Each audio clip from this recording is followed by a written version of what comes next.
ॐ श्रुतिस्मृतिपुराणानाम् आलयं करुणालयं नमामि भगवत्पादं शङ्करं लोकशङ्करं शङ्करं शङ्कराचार्यं केशवं बादरायणं सूत्रभाष्यकृतौ वन्दे भगवन्तः पुनः पुनः निधये सर्वविद्यानां भुजशे भवरोगिणां गुरवे सर्वलोकानां दक्षिणामूर्तये नमः। ॐ सहना भवतु सहनौ भुनक्तु सह वीर्यङ्करवावहै तेजस्विनावधीतमस्तु मा विद्विषावहै। ॐ शान्ति शान्ति शान्तिः। चान्दोक्य उपनिषत्। ॐ आप्यायन्तु ममाङ्कानि वाक्प्राणचक्षुश्रोत्रमतो बलमिन्द्रियाणि च सर्वाणि सर्वं ब्रह्मोपनिषदं माहं ब्रह्म निराकुर्याम् मा ब्रह्म निराकरोद निराकरणमस्व निराकरणमेस्तु तदा आत्मनि निरतेय उपनिषत्सु धर्मा ते महि सन्तु ॐ शान्ति शान्ति शान्तिः। சாந்தோக்கிய உபநிஷத்தினுடைய இதுவரைக்கும் நம்ம பார்த்த சாரத்தை பார்த்துட்டு கடைசி ஒரு பாட்டு பார்க்காம இருக்கு, அதை நம்ம பார்க்கலாம். இப்போ முதல்ல சாந்தோக்கிய உபநிஷத் ஃபஸ்ட்டு 5 சாப்டர் பார்த்தீங்கன்னா உபாசனா மெடிடேஷன் எப்படி பண்ணுறதுன்னு இறைவன் சொல்லி கொடுத்த மெடிடேஷன்ஸ். அதில் நம்ம சாரம் மட்டும்தான் பார்த்தோம், எப்படி பண்ணுறது அப்படிங்கிறதெல்லாம் நம்ம பார்க்கல. அது ஒரு குருமுகேன தான் உட்காந்து நம்ம அதை கற்று நான் அந்த மெடிடேஷனை செய்யணும். ஸோ நம்ம சாரம் மட்டும் எப்படி எப்படி மெடிடேஷன் பண்ணலான்னு இறைவன் சொல்லியிருக்காருங்கிற சாரம் மட்டும் நம்ம பார்த்தோம். 5 சாப்டர்ஸ். 6வது சாப்டர்லேருந்து நம்ம இன் டீட்டெயிலாக பார்த்தோம். அதில் மொத்தம் 6வது சாப்டரில் 16 பகுதிகள் இருந்தது. அதில் ஒரு பகுதியிலையும் நம்ம என்னென்ன பார்த்தோம் அப்படின்னு பார்த்தீங்கன்னா, ஃபஸ்ட்டு பகுதியில் ஒரு குரு சிஷ்யனுடைய இன்ட்ரொடக்ஷன். குரு யார்? ஸ்வேதகேது சிஷ்யன். அவர் ஒரு 12 வருஷம் குருகுல வாசம் போய் படிச்சுட்டு வராரு. வந்ததுக்கப்புறம் உத்தாலகர் அவங்க அப்பா கேட்குறாரு, ஏக விஜானேன, அது பிரதிஜ்ஞா வாக்கியம், ஏக விஜானேன சர்வ விஜானம்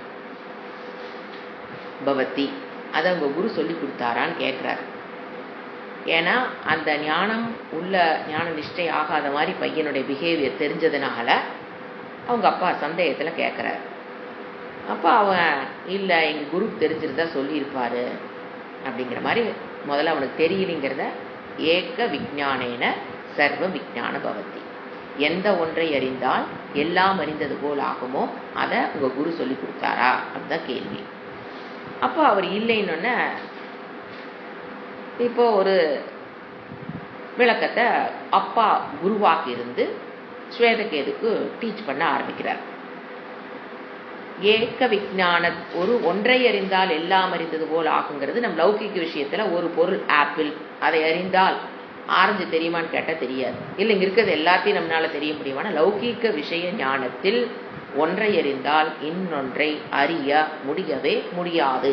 அப்போ எப்படி சொல்றாரு அவங்க அப்பா ஏக விஜானேன அப்படின்னா, இந்த உலகத்தினுடைய அதாவது இறைவன் நிமித்த காரணமாகவும் உபாதான காரணமாகவும் இறைவன் இருக்கிறார். அப்போ காரணத்தை அறிவதால், இப்போ நம்ம ஒரு களிமண் இருக்கு, அதிலிருந்து செய்யப்பட்ட பல பானைகளை பார்க்குறோம், காரியம் பலவாறு இருக்குது.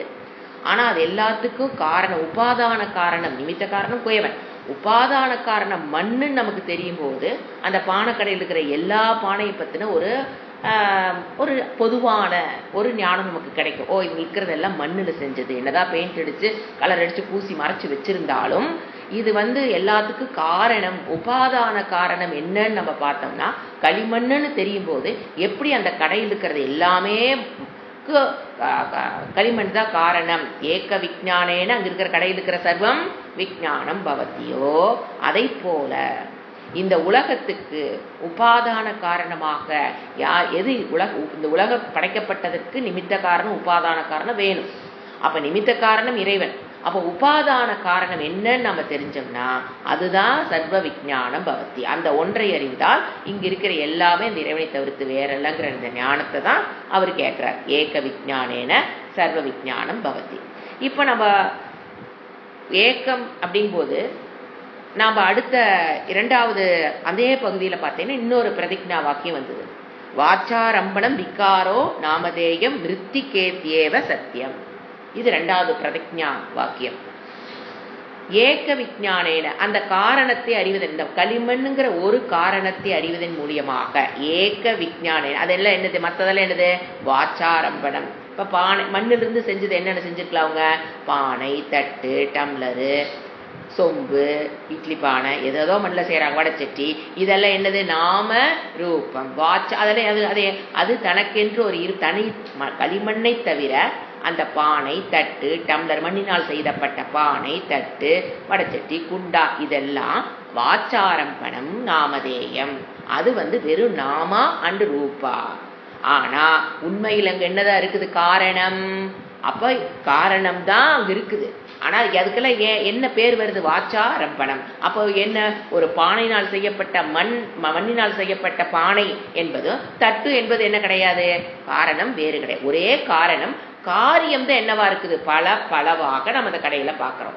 சோ என்ன சொல்றாரு, மற்ற அதெல்லாம் என்னது, பானைன்னா என்ன, தட்டுன்னா என்ன, டம்ளர்னா என்னன்னா வாச்சாரம்பணம் நாமதேயம். மிருத்திகா ஏவ அங்க என்னது, சத்தியம். இதெல்லாம் மித்தியா.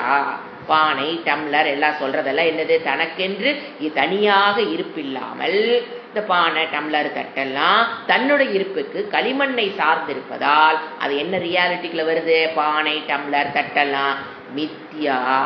வாச்சாரம்பணம் நாமதேயம் மிருத்திகா ஏவ சத்தியம். மண்ணுதான் அங்க சத்தியம் அப்படிங்கிற ஒரு பிரதிஜ்ஞா வாக்கியத்தை நம்ம ஃபர்ஸ்ட் 16 பகுதியில முதல் பகுதியில நம்ம பார்த்தோம்.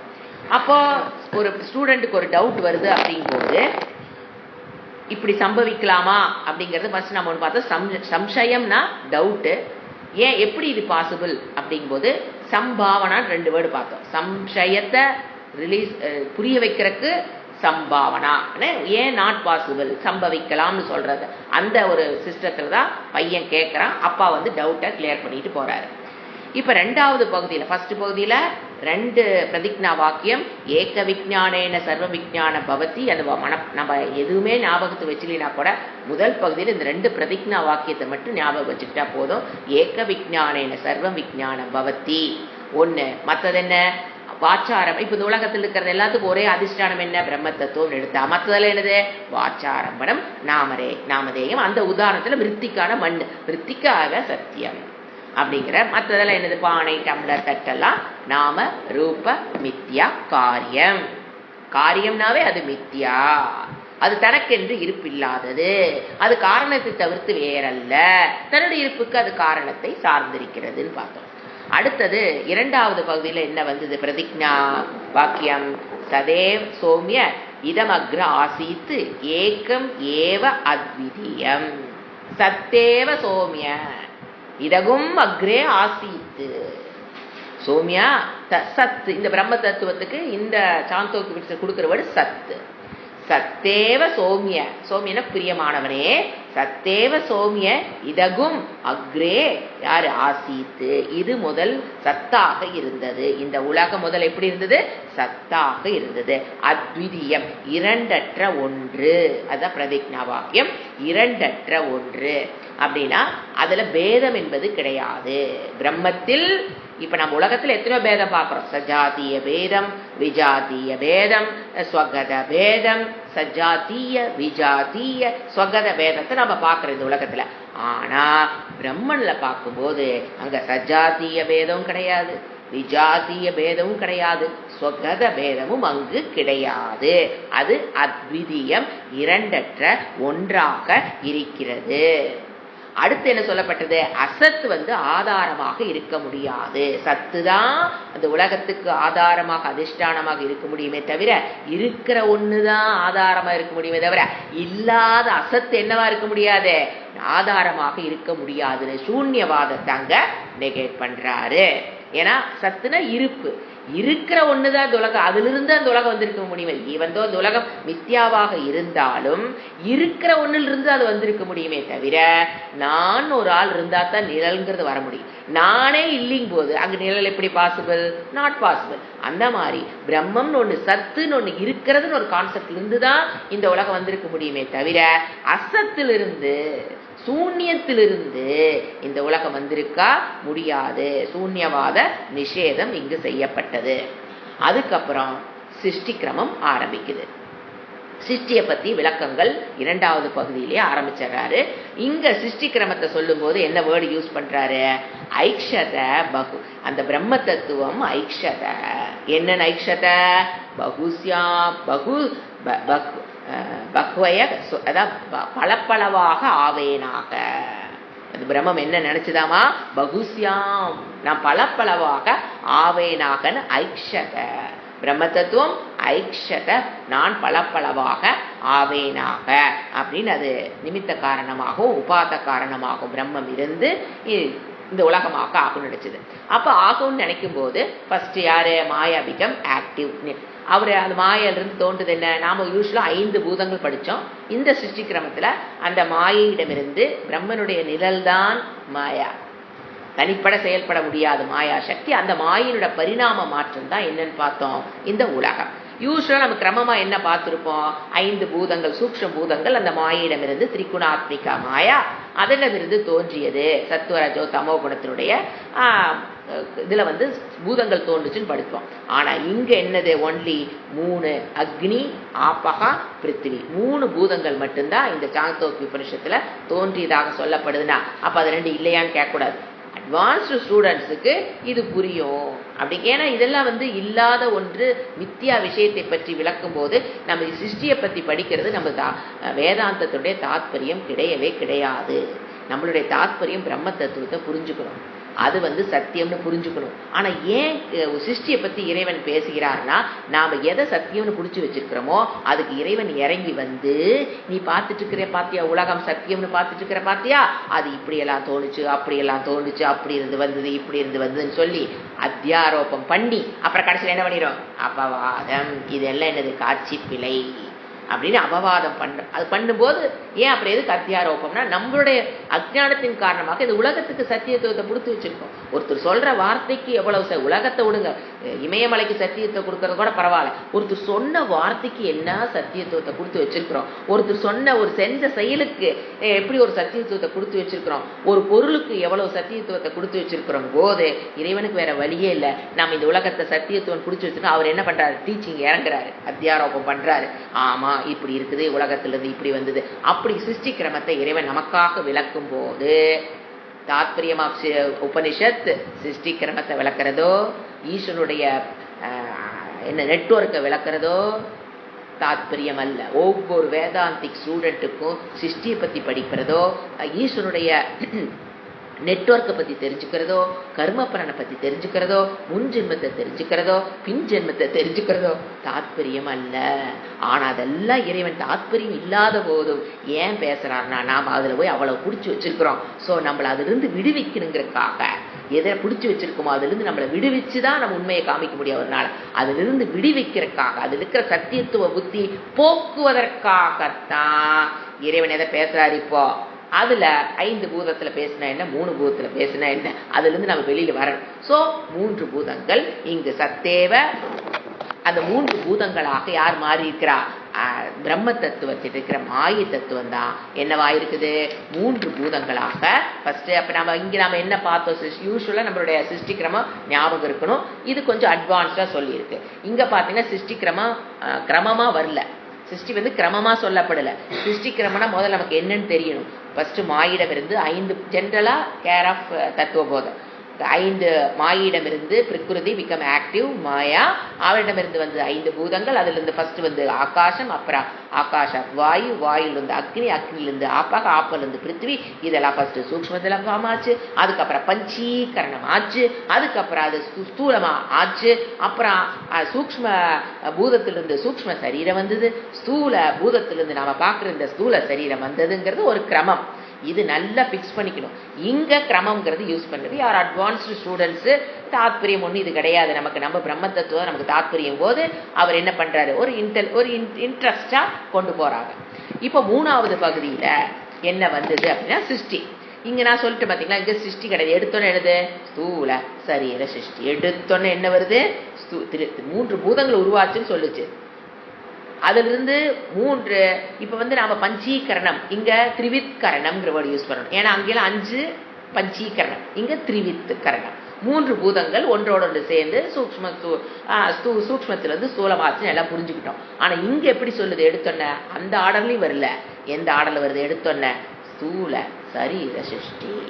கடைசியில நம்ம படிச்சது இங்க சிருஷ்டியில என்ன வருது, முதல்ல வந்து உட்காருது ஸ்தூல சரீர சிருஷ்டி. சூக்ஷ்ம அப்போ அனேன, அதுல 3வது பகுதியில் அவர் என்ன வழி யூஸ் பண்றாரு, அனேன ஜீவேன ஆத்மனா பிரவிஷ்ய ஸ்ருதி. எடுத்தோன்ன பிரவிஷ்யன உள்ள நுழைதல். 3 ஏவ பிரவிஷ்ய அப்படின்னா இப்போ வந்து உலக சிருஷ்டியில எப்படி இங்க சொல்லுதுன்னா, 2 உலகத்துல வந்து சிருஷ்டி இஸ் டிவைடட் இன்டு 2. ஒன்று வந்து போகியம், நாம் அணுவிக்கிற பொருள். போகியத்துக்கு வீடு வாங்குறாங்க பார்த்தீங்களா, அது மாதிரி அணுவிக்கிற பொருள் முதல்ல எது படைச்சது, போகியம். அப்புறம் அதை அணுவிக்கிற போக்தா. இப்போ இந்த இடத்துல சிருஷ்டி எப்படி 2ஆ டிவைட் ஆகுது, ஒன்று போகியம், இன்னொன்று போக்தா. இந்த அணுவிக்கப்படுவது போக்திருனா அனுபவிப்பவன் அப்படி எடுத்துக்கணும். இப்போ என்ன சொல்றாரு, அந்த பிரம்மமே என்ன ஆச்சாமா, அந்த சிதாபாசமாக உள்ள நுழை, அதாவது ஒரு சரீரத்துக்குள்ளும் அந்த பிரம்ம தத்துவமே சிதாபாசமாக, அதுக்கு பேர் என்ன, சிதாபாசம். ஒரிஜினலா இருக்கும்போது பிரம்ம தத்துவம் அது எங்க வெளிப்படுது, இந்த இடத்துல பிரவேசம் ஸ்ருதிங்கிறது வெளிப்படுது. ரிஃப்ளக்டிங் மீடியம் மனம். ஒரு சரீரத்தில் இருக்கிற மனதில் அந்த பிரம்ம தத்துவம் ஒரிஜினல் நம்ம பார்த்த சத், இங்க இடத்துல என்ன சொல்லணும், சத்து. அந்த சத்து என்னாச்சா ஒரு சரீரத்துக்குள்ளேயும் பிரதிபலித்தது. அப்ப அந்த பிரதிபலிப்பானதுதான் சிதாபாசம். அதைத்தான் நம்ம என்ன சொல்றோம், நான் ஆத்மான்னு நாம சொல்லிட்டு இருக்கிறோம். சோ சிதாபாசம், அந்த பிரம்ம தத்துவம் தான் இந்த சரீரத்துக்குள் ரிஃப்ளெக்ட் ஆகி சிதாபாசமாக ஆத்மாவாக நாம் அறியப்படுகிறது அப்படிங்கிறத இங்க எடுத்தோன்னே ஸ்தூல சிருஷ்டி. அடுத்தது உடனே அங்க என்ன வந்துருச்சு, பிரவேச ஸ்ருதின்னு சொல்லுவோம். அதான் பிரம்ம தத்துவம் தான் மனதில் வெளிப்பட்டு கொண்டிருக்கிறது. அது ரிஃப்ளெக்டிங் மீடியத்திலிருந்து வரும்போது அதுக்கு பேர் சிதாபாசம். ரிஃப்ளெக்ட் ஆகிறதுக்கு முன்னால் அது ஆத்ம தத்துவம். சிதாபாசங்கிறது என்னது, ரிஃப்ளெக்ட் ஆனதுக்கு அப்புறம் அதுக்கு பேரு சிதாபாசம். இதை வந்து எடுத்தோன்னு சிருஷ்டியில இதைத்தான் சொல்லுச்சு. நாம எப்படி புரிஞ்சுக்கணும், பின்னால் ஒரு பெரிய பேக்கப் இருக்கணும், அப்பதான் இது புரியும். இதை எடுத்தோன்னு ஸ்தூல சிருஷ்டி, அப்புறம் என்ன சொல்லுச்சு, பிரவேச ஸ்ருதி, அப்புறம் பிரம்மம் தான். இப்ப என்ன சொல்லிருச்சு, பிரம்மம் தான் ஆத்மா. எல்லா ஆத்மா பிரம்மத்தை தவிர்த்து நாம நினைச்சிட்டு இருக்கிற ஒரு சரீரத்துக்கு ஒரு ஆத்மா. அப்படி நீ சிதாபாசங்கள் பலவாக இருந்தாலும் வெளிப்பட்டது யாரு, ஒரே பிரம்ம தத்துவம். அது 3வது பகுதியில முடிஞ்சது.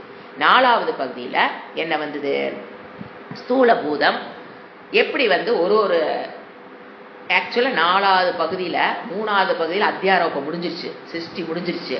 4வது பகுதியில அபவாதம். அடுத்து speed because all are advanced students. அப்ப அடுத்தது அபவாதம். சிருஷ்டி முடிஞ்சிச்சா, இப்ப அபவாதங்கிறது எப்படி பண்ணுது, இது ஒரு புது டெக்னிக். அபவாதம்னா கம்ப்ளீட் அபவாதம். நமக்கு என்ன தெரியணும், எது சிருஷ்டி பண்ணி முடிச்சோமோ அதெல்லாம் பிரம்மனை தவிர்த்து வேற இல்லைன்னு சொல்லி திருப்பி எங்க இருக்குது, பிரம்மன் தான் இருக்குது, வேற எதுவும் இல்லைன்னு முடிக்கிறது அபவாதம். நிறைய தடவை பார்த்திருக்கோம். அதாவது சூக்ஷ்மத்திலிருந்து ஸ்தூலம், ஸ்தூலத்திலிருந்து ஸ்தூல சரீரம். அப்ப அந்த ஸ்தூல சரீரம் என்பது ஸ்தூல பூதத்தை தவிர்த்து வேறல்ல. அந்த ஸ்தூல பூதம் என்பது சூக்ஷ்ம பூதத்தை தவிர்த்து வேறல்ல. சூக்ஷ்ம பூதம் என்பது மாயை தவிர்த்து வேறல்ல. மாயை என்பது பிரம்மனை தவிர்த்து வேறல்லங்கிறது எல்லாம் என்ன ஆயிரும், அபவாதம் பண்றதுன்னு பேரு. இப்ப இங்க அபவாதம் இது வந்து தத்துவபோதத்துல அந்த லெவல்ல பண்ணுனா அபவாதம் பிகினர்ஸ். ஆனா இங்க அபவாதம் எப்படி இருக்குது, வெரி அட்வான்ஸ்ட். என்ன சொல்லுதங்க, திரிவித். அதாவது இப்போ ஒரு அக்னி எடுத்துச்சு. அக்னி அப்படின்னு நீ ஸ்தூலத்துல ஒரு அக்னியை பாக்குற, சிருஷ்டியில் எதை பார்க்குற? அக்னி பார்க்குற அப்படின்னா அதில் அரை பகுதி, அதில் ஆஃப் தான் என்னது? அக்னி தத்துவம் இருக்குது. ஏன்னா திரிவித்து தான், இங்கே பஞ்சீகரணம்னா 5 வரும். இங்கே திரிவித்துக்கும் போது நீ பார்க்குற அக்னியில் 3 தத்துவம் இருக்கு. ஒன்று ஆஃப் அக்னி தத்துவம் இருக்கு, மிச்ச குவார்டர் என்ன இருக்கு? நீர் தத்துவம், அக்னி ஆகாச தத்துவம். அப்புறம் அது அக்னிக்குள்ள என்னென்ன இருக்குன்னு பார்த்தீங்கன்னா ஆஃப் அக்னி தத்துவம், அப்புறம் ஆப்பக, அப்புறம் பிருத்திவி. இந்த 3 தத்துவம் சேர்ந்தது. அதாவது சூக்ஷ்ம நீ பார்க்கிற ஸ்தூலமான அக்னி என்பது சூக்ஷ்ம அக்னியை தவிர்த்து வேறல்லன்னு சொல்லி ஸ்தூல கண்ணால பார்த்துட்டு இருக்கிற அந்த ஒளியை நெகேட் பண்றது. இதுதான் அபவாதம் பேர். கண்ணுக்கு முன்னால் அக்னி தெரியும், மற்ற பொருள்களிலிருந்து வேறுபட்டு ஒரு பொருளை நம்ம பார்க்குறோம். கண்ணுக்கு முன்னால பார்க்கும்போது இந்த ஸ்தூலமான அக்னி என்பது சூக்ஷ்மமான விஷயத்தை தவிர்த்து வேறல்ல. அப்ப எங்கதான் கொண்டு சத்தியத்துவம் கொடுக்குது? முதல்ல கண்ணுக்கு தெரிகிற பொருள்கள் ஸ்தூலத்தை நெகேட் பண்ணி எங்க போய் நிக்குது? சூக்ஷ்மா. இந்த உலகத்துல பாக்குற எந்த உரை வச்சு நம்ம என்ன புரிஞ்சுக்கணும்? இந்த உலகத்துல எந்த ஸ்தூலத்தை பார்த்தாலும் அது சூக்ஷ்மத்திலிருந்து வந்தது, சூக்ஷ்மந்தான் அங்க இருக்குது, சூக்ஷ்மத்தை தவிர்த்து வேறல்லன்னு போது சத்தியத்துவ புத்தி எங்கிருந்து எங்க போகுது? இப்போ ஸ்தூலத்துல வச்சிருந்த சத்தியத்துவ புத்திய கொண்டு எங்க வைக்கிறது சாஸ்திரம்? சூக்ஷ்மத்துல வைக்கிறது தான் இங்க அபவாதம். கண்ணுக்கு முன்னால எதை நீங்க பார்த்தாலும் அது சூக்ஷ்மம், ஸ்தூலம் அல்ல, காட்சி பிழை. அதுக்கு என்ன உதாரணம் எடுத்துக்கிச்சு? அக்னி. கண்ணில் பார்க்குற அக்னி, அதில் சிவப்பு கருப்பு வண்ணங்கள்லாம் சொல்லி ஒரு விளக்கமாக நமக்கு டீட்டெயிலாக பார்த்தோம். ஸோ அபவாதம் ஆஃப் சிருஷ்டி இஸ் டன் இன் ஃபோர்த்தில் அபவாதம் பண்ணியாச்சு. எப்படி அபவாதம்? கண்ணுக்கு முன்னால் இருக்கிற ஸ்தூலம் சூக்ஷ்மத்தை தவிர்த்து வேறல்ல. அப்படின்னா சூக்ஷ்மம் தான் சத்தியம், அங்கே நின்றுக்கூடாது. அந்த சூக்ஷ்மம் என்பது மாயை தவிர்த்து வேறல்ல, மாயா என்பது பிரம்மனை தவிர்த்து வேறல்ல. நாம் என்ன பண்ணிக்கணும்ல சேர்த்து புரிஞ்சுக்கணும். இங்கே சொன்ன விஷயம் கண்ணுக்கு முன்னால் இருக்கிற அக்னி அது ஸ்தூலம் அக்னி அல்ல. அதுக்குள்ள என்ன இருக்குது? ஆஃப் பிளஸ் குவார்டர் மற்ற பூதம் தான் உள்ள இருக்குது. அது அக்னின்னு ஒன்று, காட்சி பிழை. அந்த மாதிரி உலகத்தை நெகேட் பண்றது அபவாதம். அடுத்தது 5, 6, 7 இந்த 3லையும் பார்த்தீங்கன்னா ஆத்தியாத்மிக சிருஷ்டி, ஆத்தியாத்மிக சிருஷ்டின்னு சொல்லுவோம். 5, 6, 7. இப்போ ஆத்தியாத்மிக சிருஷ்டினா இந்த உடல். இப்போ என்னென்ன சூக்ஷ்ம ஸ்தூல சரீர சிருஷ்டி விசாரம், அதான் ஆத்தியாத்மிக சிருஷ்டினா இந்த ஸ்தூல சரீரம் சூக்ஷ்ம சரீர சிருஷ்டிக்கு என்ன சொல்லுவோம்? ஆத்தியாத்மிக சிருஷ்டி. இங்கேயும் என்ன கிடையாது, கிரம பிரகாரம் வரவில்லை. இப்ப என்ன சொன்னது? அன்னம். இப்ப நீ சாப்பிட்ற அன்னம் அதுல 3 விதமான தன்மை இருக்குது. ஒன்று ஸ்தூலம், நீ நீ எடுத்து வாயில ஒரு ஃபுட்டு போடுற, அது சாம்பார் சாதம், தயிர் சாதம், இட்லி, எதை போட்டாலும் அதுக்குள்ள 3 தத்துவம் இருக்கு. அதுல இருக்கிற ஸ்தூல தத்துவம், இதே நீங்க சாப்பிட்ற பொருள்ல இருக்கிற ஸ்தூல தத்துவம் என்ன ஆயிருது? வெளியில வந்துருது. மத்தியம பகுதி ஸ்தூலம், மத்தியமம், சூக்ஷ்மம் படித்தோம். 3 ஒரு பொருளையும் 3 பார்க்குறோம். நீ போடுற சாப்பாட்டில் இருக்கிற ஸ்தூலம் வெளியில வந்துடுது. அதில் இருக்கிற சூக்ஷ்மம் அது என்னவா மாறுது? தசையா, மத்தியம பகுதின்னு பேரு. அந்த மத்தியம பகுதி தசையா மாறுது. அதனுடைய சூக்ஷ்ம பகுதி மனமாக மாறுகிறது. இங்க சாப்பிட்ற சாப்பாட்டினுடைய ஸ்தூல பகுதி வெளியில வந்துடுது, மத்தியம பகுதி தசையா மாறுது, அதனுடைய சூக்ஷ்ம பகுதி மனமாக மாறுகிறது. என்ன சாப்பிட்றோமோ அதை வச்சுதான் ஒருவருடைய மனத்துடைய தன்மை அமைகிறது. Very important. என்ன சாப்பிட்றோமோ அது decides the quality of mind. ஒரு பிரேவான மைண்டு, ஒரு சாத்வீகமான மனம், ஒரு எதையும் எதிர்கொள்கிற மனம் வேணும் அப்படின்னா உணவு கட்டுப்பாடு ரொம்ப ரொம்ப அவசியம். ஏன்? உணவு தான் மனதை முடிவு செய்கிறது. மனதுன்னு எது? மனதினுடைய தன்மை, அதனுடைய தைரியம், அதனுடைய ஒரு ஏகாக்கிரத சித்தம். எதை வேணா சாப்பிட்டுக்கலாம். ஏகாக்கிரத சித்தம் எதுக்கு இப்போ பயன்படுது? 4 பேர்த்த போட்டு தள்ளுறதுக்கு ஏகாக்கிரத சித்தம் பயன்பட்டு இருக்கு. எது? அதை என்ன சொல்லணும்? அதுதான் மனம்ங்கிறது. அந்த ஃபுட்டு என்ன எடுத்துக்கிறாங்களோ அதை வச்சு தான் அந்த குழந்தையோட வளர்ப்பிலிருந்து சின்ன வயசுலேருந்து நீங்கள் என்ன எடுத்துக்கிறீங்களோ அதுதான் அவன் அந்த அந்த மனிதனுடைய மனதை உருவாக்குகிறது.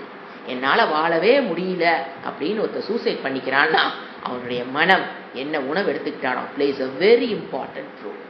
அது அந்த இடத்துல நம்ம புரிஞ்சுக்கணும். அடுத்தது நம்ம சாப்பிட்ற நீர் இல்லைங்களா, அன்னம் நீர் நெய் இந்த 3 பற்றி தான் சொல்லிச்சு. அடுத்து நம்ம சாப்பிட்ற நீர் அது ஃபஸ்ட்டு மூத்திரம், அதை வெளியில் வந்துடும், ஸ்தூலமான பகுதி. மத்தியமான பகுதி ரத்தமாக மாறும்னு பார்த்தோம். அப்புறம் அதனுடைய சூக்ஷ்மமான பகுதி தான் பிராணனாக மாறுகிறது, பிராணசக்தியாக உடலுக்கு பிராணசக்தியாக கொடுக்குது. அதுக்கப்புறம் நம்ம தேஜகனா நெய். நாம் சாப்பிட்ற நெய் எவ்வளோ முக்கியத்துவம் கொடுக்குது பாருங்க சாஸ்திரம். நாம் சாப்பிட்ற நெய் அது எதுவுமே வேஸ்ட் ஆகிறது இல்லை. என்னவா மாறுது, ஒன்று எலும்பா மாறுது, எது ஸ்தூலம், நெய்யில் இருக்கிற ஸ்தூல பகுதி எலும்பா மாறுது, அதில் இருக்கிற மத்தியம பகுதி மஜ்ஜாவா மாறுது, அதனுடைய சூக்ஷ்ம பகுதி வாக்காக வெளிவருகிறது. இப்படி நம்ம இதுக்கு பேர் அத்தியாத்மிக சிருஷ்டியை முறைப்படி சொல்லலை, ஒரு இடத்த சொல்லிட்டு அது அடுத்த பாட்டு போகுது. நம்ம என்ன தெரிஞ்சுக்கணும், இப்போ இந்த அத்தியாத்மிக சிருஷ்டின்னு என்ன புரிஞ்சு வச்சிருப்போம் தத்துவபோதத்தில் 5 சூக்ஷ்ம பூதங்களில் இருந்து 17 அங்கங்களை உடைய சூக்ஷ்ம சரீரம் சிருஷ்டியாச்சு. 5 ஸ்தூல பூதத்திலிருந்து இந்த ஸ்தூல சரீரம் உற்பத்தியாச்சு அப்படின்னு படிக்கிறது நார்மல் கிரமம். இங்கே அந்த மாதிரியெல்லாம் சொல்லல, ஒரு அட்வான்ஸ் லெவலில் அன்னம்ங்கிறது நீ எடுத்துக்கிறீ இல்லையா, அது உள்ளே போய் என்னவா மாறுது, தண்ணி குடிக்கிறீ இல்லையா அது உள்ளே போய் என்னவா மாறுது, நெய் சாப்பிட்ற இல்லையா அது என்னவா மாறுது. அப்போ இதுலேருந்து என்ன தெரிஞ்சுக்கிறோம், அன்னம் என்ன சாப்பிட்றோமோ அதை வைத்து தான் ஒருவருடைய மனம் அது சஞ்சல ஆத்மிகா எப்படி இருந்தாலும் அந்த மனம் கோர மனமாக இருக்குதோ சாந்த மனமாக இருக்குதோ அது டிசைட்ஸ் பை த ஃபுட் அப்படிங்கிற ஒரு மெயின் ஆகார நியமத்தை பற்றி சாஸ்திரம் சொல்லுது. ஏன்னா அதெல்லாம் நம்ம ஆல்ரெடி படிச்சிருப்போம். அதனால அட்வான்ஸ் ஸ்டூடெண்ட்ஸ்க்கு தேவையான விஷயத்த இந்த இடத்துல உபனிஷத் கொடுக்குதுன்னு நம்ம பார்த்தோம். அதுக்கு அடுத்தது 5, 6, 7. 6ல் பார்த்தீங்கன்னா இந்த எப்படி ஒரு மோர் கடையும் போது வெண்ணெய் மேலே மிதக்குதோ அந்த உணவு அந்த மனது என்னது எப்படி உணவு மோர் கடையும் போது எப்படி மேலே வெண்ணெய் மிதக்குதோ அந்த மாதிரி உணவுங்கிறது மனதை டிசைட் பண்ணுது, நீருங்கிறது பிராண தத்துவத்தை டிசைட் பண்ணுது, அக்னி தட் இஸ் தேஜகங்கிறது வாக்குங்கிறத ஒரு உதாரணத்தை கொடுத்து அவர் விளக்குனார். எது தயிர் கடையும் போது வருகிற வெண்ணெய் அதுக்குள்ள ஃபர்ஸ்ட் தெரியாது, ஆனா கடைஞ்சோம்னா என்ன தெரியும், உள்ள இருக்கிற வெண்ணெய் வெளியில் வர தெரியுதா இல்லையா. அந்த மாதிரி நம்ம சாப்பிடும்போது அள்ள தள்ளி வாயில போட இந்த 3 பகுதியும் தெரியாது, ஆனா உள்ள போய் அது 3ஆக மாறி நம்ம உடலை போஷிக்கிறதுங்கிறத ஒரு உதாரணம் மூலியமாக 6வது பகுதியில் நம்ம பார்த்தோம் உதாரணம். அடுத்தது 7வது பகுதியில் அவர் ப்ராக்டிக்கல் செஷன் கொடுப்பாராம, எனக்கு புரியலின்னு சொல்லுவான். உடனே என்ன பண்ணுவார், நீ 15 நாளைக்கு சாப்பிடாம போயிருந்து தண்ணி மட்டும் குடிச்சிட்டு 15 நாளைக்கு சாப்பிடாம இருந்து அனுப்பிச்சுட்டுவார். ஒபீடியன்ட் ஸ்டூடெண்ட் 15 நாள் சாப்பிடாம திரும்பி வருவார். வந்ததுக்கப்புறம் ரிக் யஜூர் சாமா அது வரைக்கும் சூப்பராக ஓதிட்டு இருப்பார் அந்த பையன். ரிக் யஜூர் சாமா அதனால ஃபிங்கர் டிப்பில் சொல்லிட்டு இருப்பார். 15 நாள் சாப்பிடாம திரும்பி வா சொன்னோன்னே எங்க ரிக் வேதத்தை சொல்ல முடியல, யஜூர் எந்த வேதத்தையும் சொல்ல முடியல.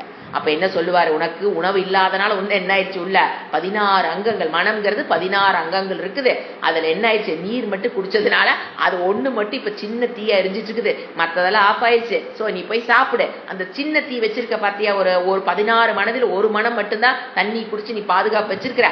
அந்த தீயை வச்சு என்ன பண்ணு, இந்த 16 சாப்பாட்டை போட்டு இந்த 15க்கு 16க்கு சக்தியை கூட அப்புறம் சொல்லி ஒரு 15 நாள் அவர் போய் சாப்பிட்டு வர சொல்லுவாரு. போய் சாப்பிட்டு வந்தோன்னா அவன் என்ன பண்ணுவான், ரிக்கு யஜூர் சாம அதர்வனத்தை அவன் ஓத ஆரம்பிச்சிருவான். ஸோ இந்த இடத்துல என்ன சொல்லுது சாஸ்திரம், மனம்ங்கிறது அந்த உணவினால் ஆகக்கூடியதுங்கிற ப்ரூவ் பண்றாரு. 15 நாள் சாப்பிடாம இருந்து பாரு, உன்னுடைய மனதினுடைய 15 பகுதியில் என்ன ஆயிரும், வேலை செய்யாது. ஒன்னே ஒன்று அந்த தண்ணியில தாக்கு பிடிச்சிட்டு இருக்கிறது அந்த ஒண்ணு மட்டும். ஸோ அந்த தீங்கிறது அது பெரிய தீ, அந்த ஒண்ணு மட்டும் எரியும் போது அந்த சின்ன தீ, அந்த சின்ன தீயை வச்சு என்ன பண்ண, மற்ற 14க்கு தீயை பிடிச்சி உணவை போட்டீங்கன்னா என்ன அக்னியில சக்தியை பெற்று நீ மறுபடி வந்தீங்கன்னா ரிக்கேஜு சாம ஓத சொல்லுவார். அவன் அழகா ஓதுவான். அதுதான் எங்க வருது, சப்த 7வது மொத்த 16 பகுதியில் இப்ப நம்ம எங்க வந்திருக்கிறோம், 7வது பகுதியில இந்த உதாரணம். அதாவது உணவு டிசைட்ஸ் மனம் அப்படிங்கிறத ஒரு உதாரணம். உதாரணம் எங்க பிராக்டிக்கல் செஷன் 15 நாள் சாப்பிடாம இருந்தா தெரியும் அந்த மனம் எவ்வளவு வீக் ஆகுதுங்கிறத காமிச்சார். அதுக்கு அடுத்தது அஷ்டம், 6 7 முடிஞ்சு 8வது.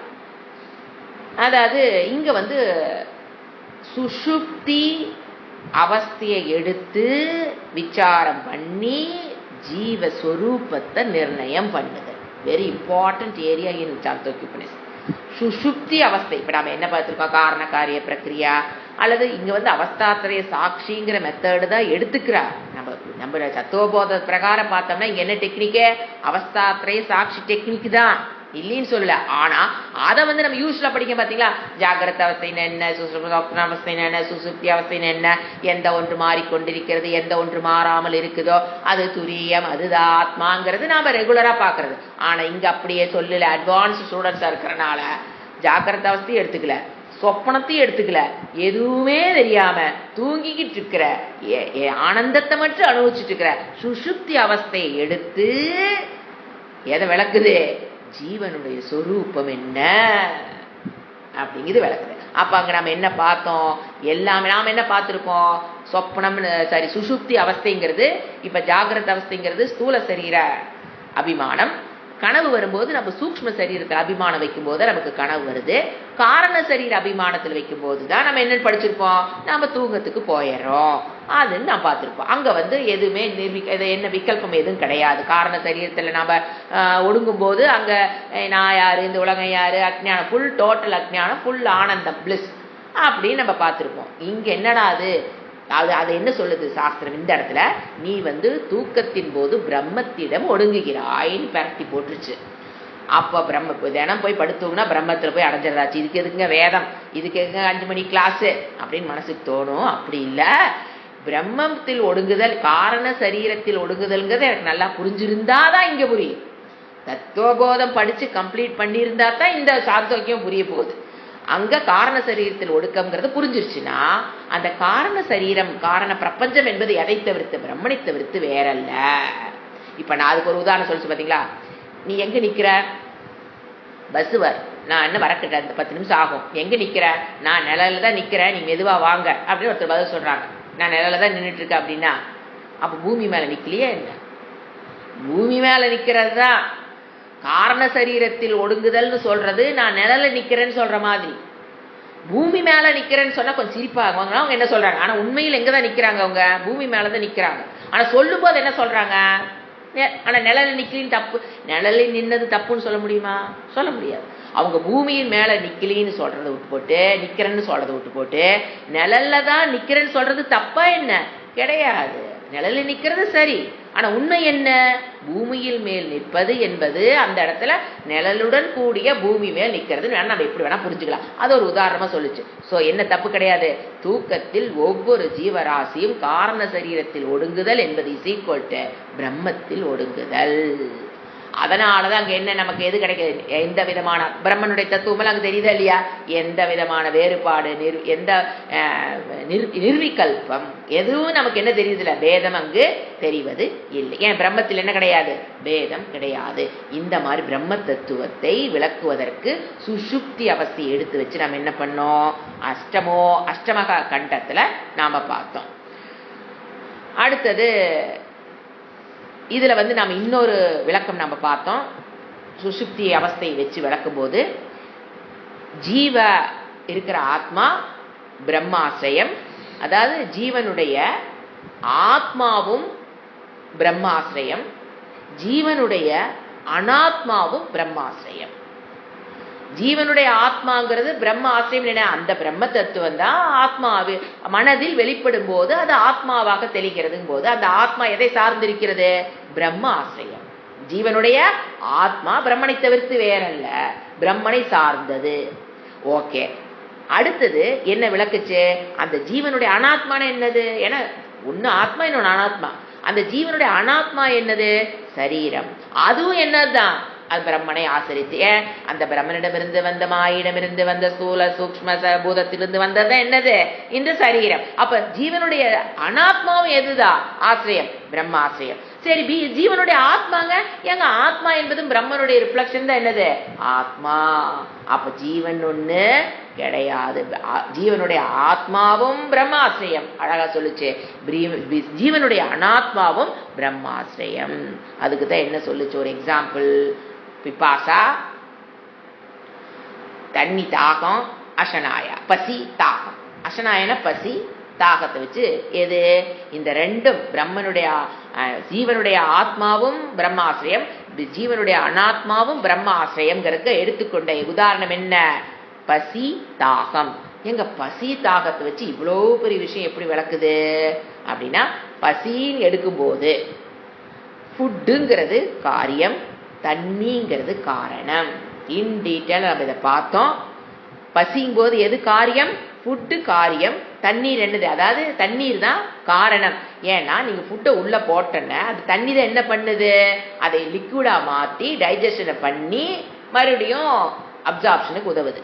அப்போ அது ஃபுட்டுங்கிறது காரியம், தண்ணிங்கிறது என்னது? அங்க காரணம். எப்போ பசி எடுக்குதுன்னா அது ரெண்டும் தான். பசிங்கிறதுக்கு அன்னம் காரியம்.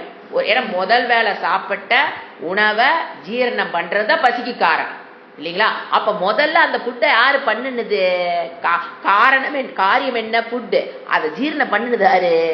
உடம்புல சாப்பாடு வயிற்றுக்குள்ள இருந்துட்டே இருந்தா பசிக்காது இல்லையா? அதை வெளியே தள்ளுனது யாரு? தண்ணி. ஸோ ஃபுட்டு பசி ஏற்படுவதற்கு அப்படி பார்க்கணும். காரியம் என்ன? ஃபுட்டு. காரணம் என்ன? தண்ணி. இது வச்சு அதே மாதிரி அடுத்தது தாகம். தாகம் வருது அப்படின்னா யாரு காரணம்? சூடு. உடம்புல இருக்கிற சூடு, ஹீட் தான் என்ன பண்ணுது? தண்ணி தாகத்தை உண்டு பண்ணுது. நீர் என்னது? காரியம். காரணம் என்னது?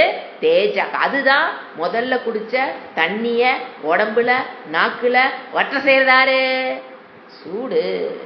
அதனால அது பசி ஏற்படுவதற்கு காரணம். காரியம் என்ன? நீர். முதல்ல இருந்த நீரை இல்லாமல் பண்ணுதாரு? நீர் தத்துவத்தை இல்லாம பண்ணுதாரு? அப்போ நீருங்கிறது அங்க காரியம், காரணம்ங்கிறது என்னது? இல்லாமல் பண்ணுது தேஜகா. சோ இந்த ரெண்டு உதாரணம் எது? அசனாயானா பசி, பிபாஷானா தாகம். இந்த ரெண்டையும் வச்சு எதை விளக்குச்சு? சத்தேவ காரணம். அதோட சேர்ந்து என்ன சொல்லுச்சு? இந்த உலகத்துக்கு ஸ்திதி காரணம், மூலம், 3 வேர்டு யூஸ் பண்ணுச்சு. சிருஷ்டி ஸ்திதி லயத்துக்கு இந்த இடத்துல சாஸ்திரம் 3 வேர்டு யூஸ் பண்ணுச்சு. இந்த உலகத்துக்கு மூலம் ஆதாயதனம், ஆயதனம், பிரதிஷ்டா. அதுக்கு 3 வேர்டு எதுக்கு நம்ம யூஸ் பண்ணிக்கணும்? சிருஷ்டி ஸ்திதி லயம். அதுக்கு சாந்தோக்கிய உபனிஷத்துல யூஸ் பண்ண வேர்டு என்ன? மூலம். இந்த உலகத்துக்கே மூலம் ஸ்திதி காரணம். ஆதாயதம், ஆயத்தனம், ஆயாதனம் சொல்லுவோம், அது ஸ்திதி காரணம். அடுத்தது பிரதிஷ்டா, லய காரணம்.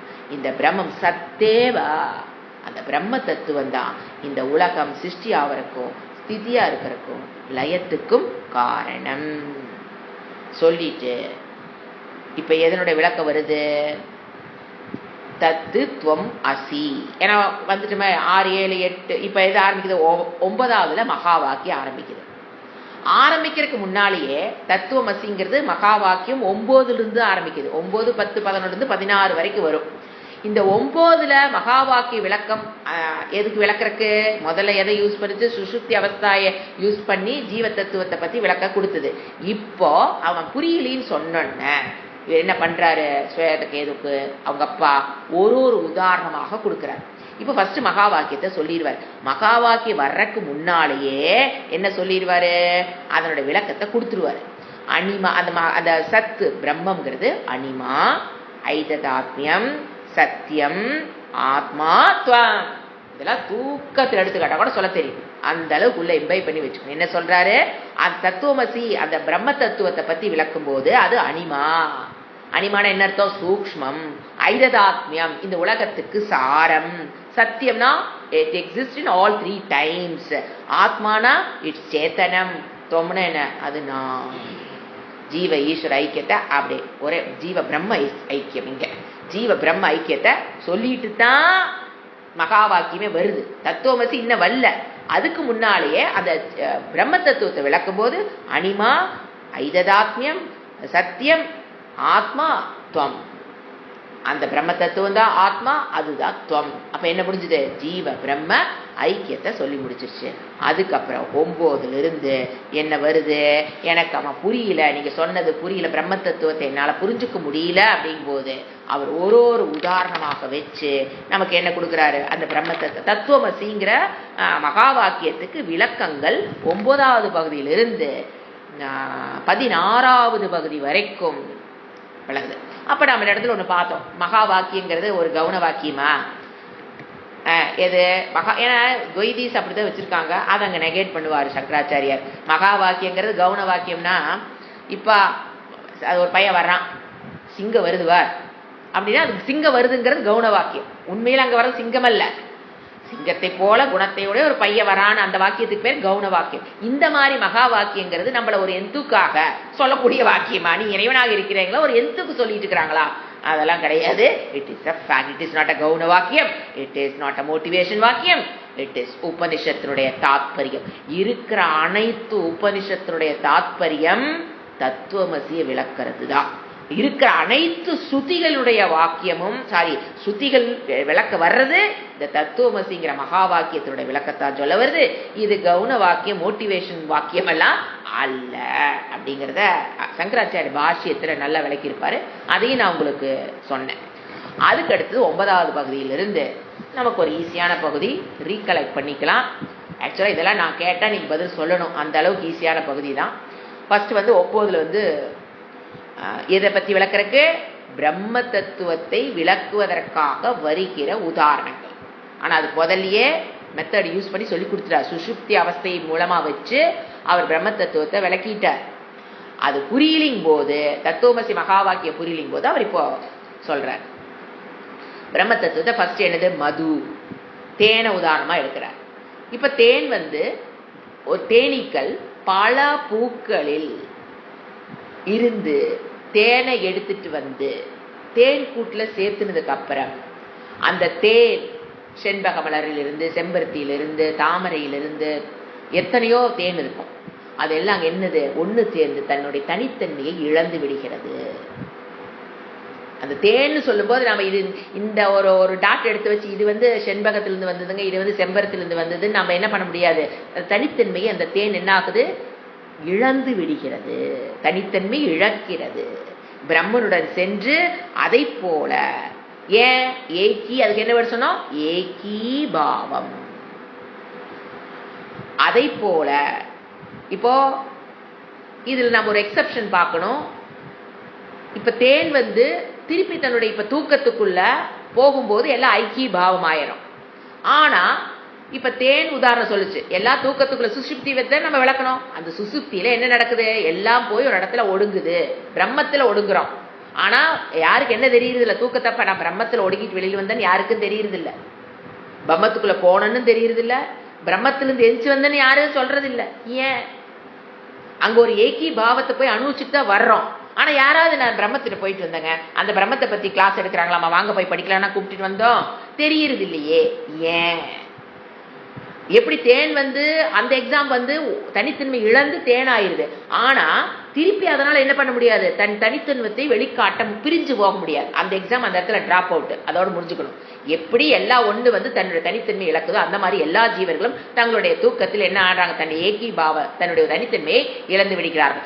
ஆனா தனித்தன்மை இழந்தவங்க எப்படி திருப்பி தனித்தன்மை அடைகிறார்கள்? புலி தூங்க போச்சுன்னா கால் எந்திரிக்கும் போது என்ன நினைப்போட எந்திரிக்கும்? நான் புலி. பூனை தூங்க போச்சுன்னா பூனையோட தான் வரும். அம்மாவா தூங்க போனவங்க அம்மாவாத்தான் எந்திரிக்கிறோம், அப்பாவா தூங்க போனவங்க அப்பாவாத்தான் எந்திரிக்கிறோம். அப்ப நமக்கு திருப்பி அந்த இண்டிவிஜுவாலிட்டி வருதே. ஏன்? தேனுக்கெல்லாம் வர்றது இல்லையே. ஏன் நமக்கு மட்டும் திருப்பி? ஏன்னா வரல, பிரச்சனையே இல்லையே. ஏன் வருது அப்படின்னா கர்மவசாத்து. நாம செஞ்ச கர்மம் நம்மள என்ன எங்க இருக்கு விடுறதில்ல. ஐக்கிய பாவத்தோட சுகமா இரு ராசா அப்படின்னு விடுறதில்ல. நாம பண்ண புண்ணிய பாவம் என்ன பண்ணுது? ஏய் கெட்ட, you have to enjoy, you have to suffer so many things you have to enjoy today, so many times you have to suffer. இதெல்லாம் இருக்குது, நீங்க எப்படி தூங்கலாம்? அப்ப கர்மம் தான் என்ன பண்ணுது நம்மள? கர்ம பலன் தான் நம்மள என்ன பண்ணுது? பிராரப்தம் தான் என்ன பண்ணுது? நம்மள எழுப்பி இண்டிவிஜுவாலிட்டி கொடுத்துருது. அஜ்ஞானம் That's the consequence of அஜ்ஞானத்தோட கான்சிக்வன்ஸ் என்னது? இண்டிவிஜுவாலிட்டி. ஸோ தனித்தன்மைங்கிறது எதோட கான்சிக்வன்ஸ்? அஜ்ஞானம். அந்த இண்டிவிஜுவாலிட்டி இருந்தா தான் என்னை அவன் திட்டுனா நான் உட்காந்து அழுக முடியும்.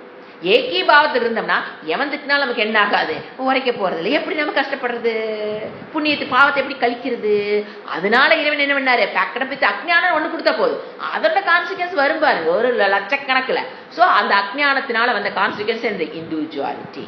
நான் வேற, அவன் வேற, அவன் திட்டுறான், என் மனசை திட்டுறான், என்னோட உடம்ப திட்டுறாங்க போது நமக்கு என்ன வருது? பாப்பம் கழியறக்காக இறைவனுடைய பிளான். நம்ம செஞ்ச பாவத்தை வேற எப்படி அவரை வந்து நாம என்ன செக்க ஆட்ட முடியும்? சொல்லுங்க பார்க்கலாம். செக்காட்டி கழிக்கிறதா இல்ல கம்பி எண்ணி கழிக்கிறதா? இறைவன் அவங்கவுங்க பாவத்தை அவங்கவுங்க கழிச்சுக்கலாம். அவங்கவுங்க உண்டான சூழ்நிலை தேவதைகள் உருவாக்கி கொடுத்தாங்கன்னா நம்மளுடைய பாவத்தை நாம தான் கழிப்போம், யாருமே தேவையில்லை. சரிங்களா?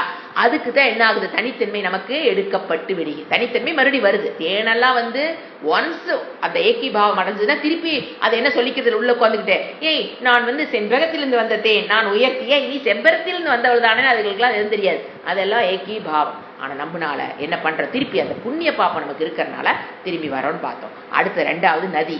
அது கிட்டத்தட்ட அதே தான். எப்படி தேனோ நதிங்கிறது கங்கை.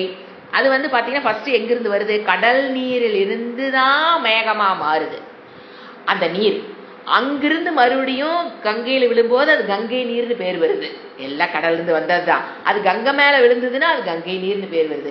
காவிரி மேல விழுந்தா காவிரி நீர்னு பேர் வருது, புனிதத்துவம் வருது. பவானியில விழுந்தா பவானின்னு பேர் வருது, இல்லைங்களா? இப்போ அந்த கடல் நீர் கடல் ஒன்னா ஒரு ஏக்கி பாவத்தில் இருந்தது. என்ன பேர் வருது இப்போ? காவிரி, வடபெண்ணை, தென்பெண்ணை, பாலாறு, இந்த மாதிரி பேர்களா பெற்று அப்புறம் என்ன பண்ணுது? திருப்பி போய் அந்த கடல்லையே கலந்து விடுகிறது.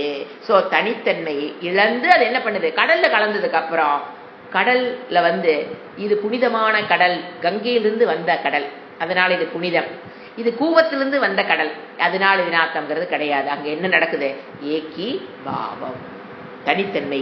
ஒவ்வொரு நதியும் தன்னுடைய தனித்தன்மையை கடலில் இழந்து விடுகிறது. சோ ஏகி பாவம் அந்த கருத்தை ஒன்றாக இருக்கிறது அப்படிங்கிறத நம்ம அங்க ரெண்டாவது உதாரணத்துல பார்த்தோம். 10ல் 11ல் என்ன பார்த்தோம்? எதை சொல்லி கொடுத்தாரு? இது ரெண்டு புரியலேன்ட்டாவன். அப்புறம் மறுபடியும் எங்க வருவார்? விக்ஷத்துக்கு வருவார். விருட்சம் அப்படிங்கிறத எப்படி வந்து ஒரு பிரம்ம தத்துவம் ஆத்ம தத்துவமாக இந்த சரீரம் ஃபுல்லாக அபிமானம் கொண்டு சிதாபாசம் எதை விளக்குறாரு? அது பிரம்ம தத்துவம் மனதில் வெளிப்படும் போது சிதாபாசமாக இருந்து இந்த உடல் முழுவதும் வியாபித்திருக்கிறது. அந்த சிதாபாசம் அப்படிங்கிறத மரத்தினுடைய நீங்க வெட்டுறீங்க, எது மேல் பகுதியை வெட்டினாலும் அதுல இருந்து என்ன வருது? அந்த நீர் வழியும். அப்படின்னு என்ன வச்சோம்? அந்த மரம் அந்த கிளையில் அபிமானம் கொண்டு இருக்கிற வரைக்கும் அதுல இருந்து நீர் வரும். இப்போ வெட்டிட்டீங்க அப்படின்னா அது அந்த மரத்தை ஒடிச்சு விட்டுட்டீங்க அப்படின்னா, அந்த கிளையை ஒடிச்சு விட்டுட்டீங்க அப்படின்னா மரம் என்ன பண்ணும்? அந்த கிளையில் தன்மேல் இருக்கிற அபிமானத்தை, தான் வச்சிருக்கிற அபிமானத்தை விட்டுரும். விட்டோன்னா அது என்ன ஆயிடும்? காஞ்சு போயிடும். இப்ப நீங்க அதே மாதிரி மரம் ஃபுல்லா வியாபித்திருக்குங்கிறதுக்கு என்ன பண்ணலாம்? நீங்க மரத்தினுடைய கிளை வெட்டி பாருங்க, நீர் வரும். மத்திய பகுதியை வெட்டி பாருங்க, நீர் வரும். அடிப்பகுதியை வெட்டி பாருங்க, நீர் வரும். சோ அந்த நீர் எப்படி மரம் ஃபுல்லா வியாபித்திருக்கிறதோ அதை போல அது போல அபிமானம் ஒரு ஜீவன் தன்னுடைய சரீர அபிமானத்தை நெக வரைக்கும் வச்சிருக்கான். இல்லைன்னா நெகத்துக்கு இவ்வளவு பெயிண்ட் அடிப்பாங்களா? அங்க ஒரு இடத்துல பார்த்தேன், அப்பா நெகத்துக்குன்னு ஒரு ஆற்று, அது வேற ஒரு கடையே இருக்குது, போனீங்கன்னா எத்தனை நெகத்தை பண்ணிவிடுவாங்களா? அப்ப நெகத்து வரைக்கும் என்ன இருக்குது நமக்கு? அவ்வளவு நான்கிற அபிமானம். அந்த மாதிரி அந்த அபிமானம்ங்கிறது நமக்கு நெகம் முடி வரைக்கும் என்ன இருக்குது? அபிமானம்ங்கிறது தான் அங்க என்ன சொன்னாரு? விருட்சத்தை வந்து ஒரு உதாரணம் சொன்னாரு. அபிமானம் நம்மளுடைய சரீர அபிமானம் உடல் ஃபுல்லாக வியாபித்து இருக்கிறது. ஆனா உண்மை என்ன தெரியணும்? ஜீவம். அவர் என்ன சொன்னாரு அதுக்கப்புறம்? ஜீவ அனுவர்த்தனம். ஆனா இந்த சரீரத்தை அபிமானம் இந்த சரீரத்தில் இருக்க வரைக்கும் தான் நீ வச்சிருக்க முடியும். இந்த ஸ்தூல சரீரம் போனதுக்கு அப்புறம் நீ என்ன எடுக்க போற? இன்னொரு சரீரம் எடுக்க போற. அதுக்கப்புறம் இன்னொரு சரீரம் எடுக்க போற. வாசாம்சி ஜீர்ணானி யதா விகாய. ஒரு சரீரம் பழசான என்ன பண்ணிட்டு போவ? இதை தூக்கி போட்டு அடுத்த சரீரம் பூனை சரீரமோ புலி சரீரமோ எடுத்துக்குவ. அது ஓல்டாச்சு முடியலன்னா அதை தூக்கி போட்டு பூனை சரீரம். அது ஓல்டாச்சு அப்படின்னா திருப்பி மனித சரீரம். அது இப்படித்தான் என்ன ஆயிட்டே இருக்கிற? எதை நீ அபிமானம் சரீர அபிமானம் எவ்வளவு முட்டாள்தனங்கிறதுக்கு ஒரு உதாரணம் இங்க கொடுக்குறாரு. எதை வாசாம்சி ஏது பகவத்கீதையில அதே சொன்னார். நீ இந்த சரீரத்தை இவ்வளவு அபிமானம் வச்சிருக்க இல்லையா, இது ஓல்டாக போகுது, ஆனா வீசி போட்டு நீயே தூக்கி போட்டு போய் இன்னொரு சரீரம் எடுக்க போற, அதுக்கு மேல எதுக்கு இவ்வளவு ஒரு அபிமானம்? அதான் சொல்லுவாரு இதுல 11ல விருட்சம். அதான் அபிமானம் எனக்கு உடம்பு ஃபுல்லா இருக்கு, not only in brain, sorry புத்தி, நாட் ஒன்லி இன் மனம், நாட் ஒன்லி இன் சரீரம், நகை வரைக்கும் இருக்குங்கிறது. அடுத்தது என்ன? பீஜ திருஷ்டாந்தம். பீஜம்னா விதை. அதாவது என்ன சொல்லுவாங்க, ஆலமரத்தினுடைய விதத்தை பழத்தை எடுத்துட்டு வா, உடை உள்ள என்ன தெரியுது, ஆலமரத்தினுடைய விதைகள் தெரியுது, அதுல ஒரு விதை எடு, அது உடை என்ன தெரியுது, உள்ள ஒண்ணுமே இல்லையே. ஒரு பிரமாணத்தை யூஸ் பண்ணி ஒண்ணுமே இல்லைன்னா ஒன்னும் இல்லைன்னு சொல்லிடாத அவனை, அதை நிலத்துல போடு, அதுல இருந்து எத்தனை வருதுன்னு தெரியும்.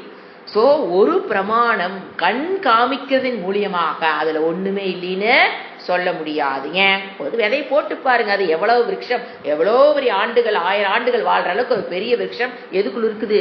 நீ ஒண்ணுமே தெரியல, விதையை உடச்சு பார்த்தா என்ன தெரியுங்க, ஒண்ணும் இல்லைன்றான் அந்த பையன்.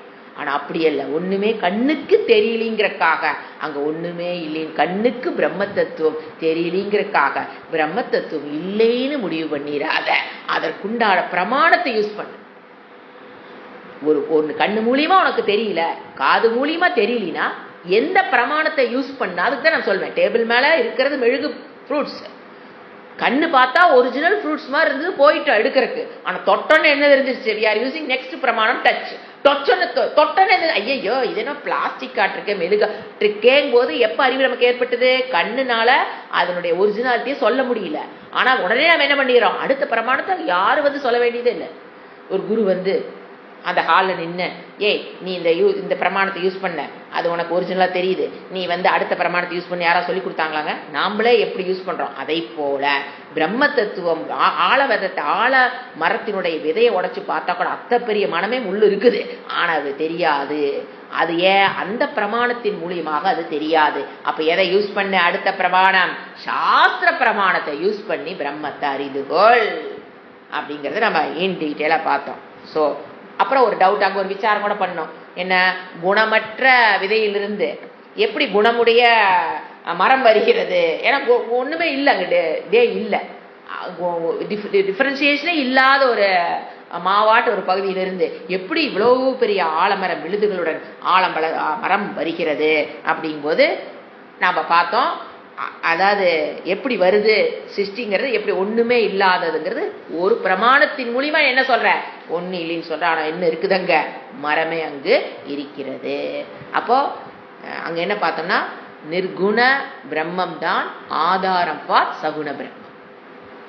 நிர்குணம்னா விதை, அதுதான் ஆதாரம் ஃபார் ஆலமரம் சகுண பிரம்மம். அந்த மாதிரி ஒரு உதாரணத்தோட நம்ம அங்க பார்த்தோம். அடுத்தது அங்க ஒரு வேல்யூ முக்கியமா சொல்லணும். இப்படி இதெல்லாம் புரியணும்னா ஸ்ரத்தா வேணும். ஏன்னா எதுவுமே தெரியாம தான் கிளாஸ்ல உட்கார்றோம். குரு வேதாந்த வாக்கியேஷு ஸ்ரத்தை இருக்கிறவன் இதை புரிஞ்சுட்டு போயிட்டே இருப்பான். ஸ்ரத்தை இல்லைன்னா அப்புறம் கட்டுக்கதை, என்ன சொல்லுது, வெட்டி வேதாந்தம், குழப்பத்த வேலை அப்படிங்கிறது ஏன் வருது? ஸ்ரத்தா டுவர்ட்ஸ். ஸ்ரத்தா இருக்கிறவன் தான் வான் லபத்தே ஞானம்ங்கிறது. அது வேல்யூ ரொம்ப முக்கியம் இந்த இடமெல்லாம் கடந்து வருவதற்கு. ஏன்னா எல்லாமே எதுவுமே கண்ணு வேற மாதிரி சொல்லும், சாஸ்திரம் வேற மாதிரி சொல்லும். அப்ப எப்படி நம்ம இதுல இருந்து ஃபார்வர்ட் ஆகி புரிஞ்சுக்கிறது? ஸ்ரத்தா வேணும், ஸ்ரத்தா இல்லைன்னா முடியாது. அப்புறம் என்ன உதாரணம் வந்தாரு 13வதுல, லவணம் திருஷ்டாந்தம், உப்பு. அதாவது ஒரு டம்ளர்ல உப்பை போட்டு கலக்கி வச்சிட சொல்லுவாரு, அவனைத்தான் கலக்குவான், உப்பு தண்ணி போட்டு கலந்து வச்சிருவான். காலையில எழுப்பி வச்சு உப்பு இருக்கா பாரும்பாரு, ஐயோ உப்பை காணமேம்பான். அப்ப கண்ணுனால உப்பை பார்க்க முடியல. அப்ப யூஸ் டங்க், ஒரு சொட்டு எடுத்து வாயில வை. மேல இருந்து தண்ணி எடுத்து வச்சாலும் அது உப்பு கரிக்குது, நடுவில் இருக்கிற தண்ணி எடுத்து வச்சாலும் உப்பு கரிக்குது, கடைசி டம்ளர்ல ஆழத்துல ஒரு சொட்டு எடுத்து வச்சாலும் உப்பு கரிக்குதா? அப்ப ஒரு பிரமாணத்தின் மூலியம் அதே எம்பசைஸ் பண்றாரு திருப்பி. ஒரு கண்ணு மூலியமா பாக்குறாங்க, உப்பு இல்லைன்னு முடிவு பண்ணிடாத.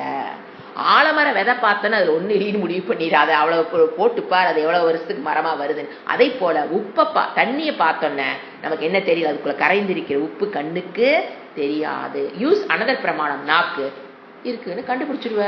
அதை போல பிரம்ம தத்துவம் இருக்கு, கண்ணுக்கு தெரியலிங்கிறக்காக அது இல்லைனும் காதுக்கு கேட்கலிங்கிறக்காக அது இல்லேனோ, நாக்குனால இந்திரியத்துக்கு எட்டாவதுனால அதை இல்லேன்னு முடிவு பண்ணிடாத. அதற்குண்டான பிரமாணம் எதுன்னு பாரு, அறிவை கொடுக்கக்கூடிய கருவி எதுன்னு பாரு, அதை யூஸ் பண்ணு. அதை யூஸ் பண்றதுக்கு சுயமா யூஸ் பண்ண முடியாது. அது ஒரு ஜட புக்கில் இருக்கும். ரிக்குங்கிறது ஜட புக்கில் இருக்கும். ஸோ யூ நீட் அ குரு.